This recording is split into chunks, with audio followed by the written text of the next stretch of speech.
చెప్పండి సార్. మహాగణాధిపతయ నమః. కాళేశ్వరం ఈశ్వరాభ్యాం నమః.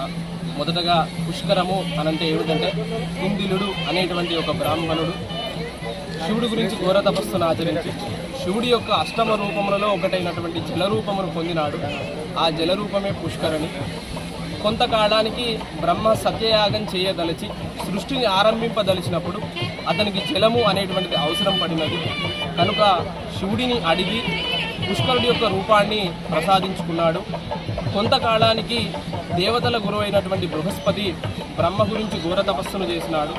పుష్కరుడి యొక్క రూపాన్ని కావాలి, పుష్కరుడు తనతో ఉండాలి, ఒక రాశిలో ప్రవేశించగానే ఒక నదికి పుష్కరం వస్తుంది కనుక దేవతలందరూ కూడా అందులో స్నానం చేయాలి, ఆ పుష్కరుడి అంశ నాకు కావాలనేటువంటిది అడిగినాడు.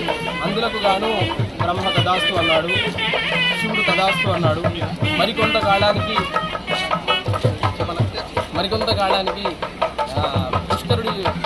పుష్కరుడు ఏం చేసినాడంటే బృహస్పతి వెంట ఉండడానికి నిరాకరించినాడు. అందులకు గాను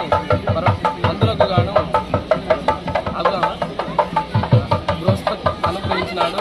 అందులకు గాను శివుడు ఏం వరం ఇచ్చినాడంటే మొదట 12 రోజులు బృహస్పతి ఒక రాశిలో ప్రవేశించగానే ఆ నదితో పాటు 12 రోజులు బృహస్పతితో ఉంటాడు. తర్వాత చివరి 12 రోజులు సంవత్సర మధ్యకాలం అంతా కూడా మధ్యాహ్న కాలంలో 96 నిమిషాలు ఉండమని వరమిచ్చినాడు.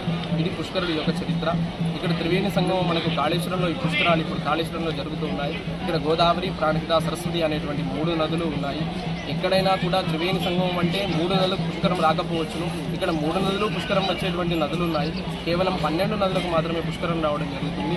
అందులో 3 నదులు ఇక్కడ ఉన్నాయి. ఇక్కడ ముక్తిని ప్రసాదించడానికి కాళేశ్వర ముక్తీశ్వర స్వామివారు ఉన్నారు. అపమృత్యు దోషాలు, శరీర బాధలు తొలగించుకోవడానికి స్వామివారు ఉన్నారు. పితృకార్యాలు చేయడానికి నదీ తీరం ఉంది.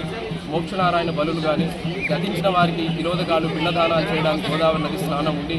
ఇక్కడ నదీ తీర్థము 2 ఇది హరిహర క్షేత్రము ఇలా విలసిల్లుతున్నది. ఇక్కడ అష్టతీర్థాలు ఉన్నాయి. ఇక్కడ స్నానం చేసిన వారికి కుష్టు వ్యాధులు, పాండు వ్యాధులు, శరీర బాధలు కూడా దొరుకుతాయి.